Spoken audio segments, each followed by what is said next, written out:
Hey guys, this is Mateusz, and on this channel we talk about poker and ideas that can improve your life. So if you're interested in that, please go ahead and click the subscribe button because I'll be honored to have you here. In this video we're doing another hand review, and this is an 888 poker tournament. This is quite a late phase. I think we're already in the money. The blinds are 6k and 12k. And we have 1500 ante. Our hero is on about 35 big blind stack, and the villain is on 17 big blind stack. So the action falls to us on the small blind, and we decide to raise it up with king deuce suited, a small raise, a mid raise, a little over a min raise.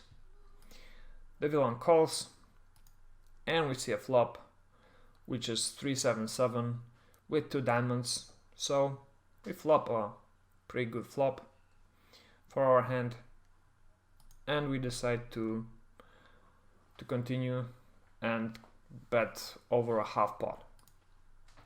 We get called, and the turn is another 3, so there's 2 pairs on board and also 2 flush draws, and our hero decides to bet third of the pot. The villain calls,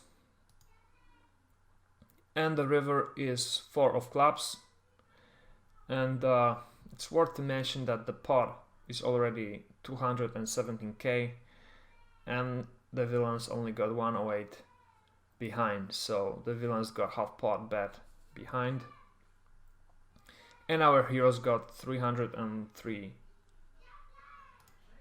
and he decides to shove. The villain calls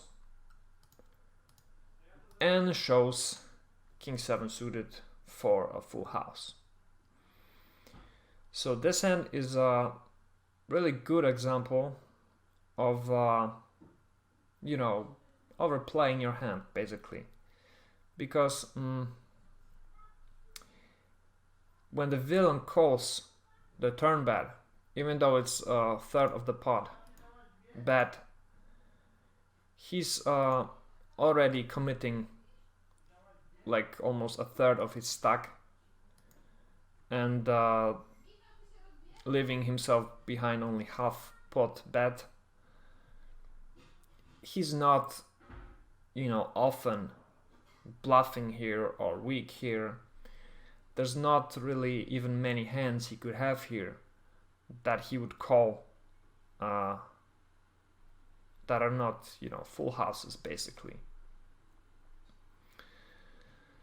He could have some aces, although actually I opened Equilab here and put in his value range, the hands he should have here for value, and these are basically aces through jacks, if he even plays them this way, because he's on 17 bigs pre-flop, so he's probably shoving all the lower pocket pairs. He's shoving all the ace kings, ace queens, ace jacks, ace 10 suited, probably even more. All those suited Broadway cards he's probably shoving. The offsuit aces he's shoving as well. And on the flop, sure, he will call with all those ace 9 off and stuff like that. Maybe, king 10s, and on the flop he will call many hands, basically. But on the turn, it's very unlikely that he will stick with a low equity hand. It's just, it's really hard to imagine him having a worse hand than a 3 on the river. So I think we should give up and not shove the river, because he's this strong. He's got 117 6 hands that are crushing us at this point, and it's very unlikely, you know, that he has enough of weaker hands, you know, like, I don't know, ace jack off, for example, if he had here somehow, which he would fall to the shove, maybe. It's just very unlikely because he doesn't have enough of these hands for us to make this shove profitable.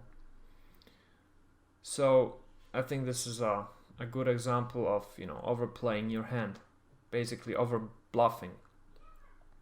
Because when the board runs this way and our opponent's calling, it's hard to imagine, you know, enough hands that he'd be willing to fold on the river. So if our opponent has no folding equity, or, you know, has really low probability of folding, we should be giving up on bluffs like this.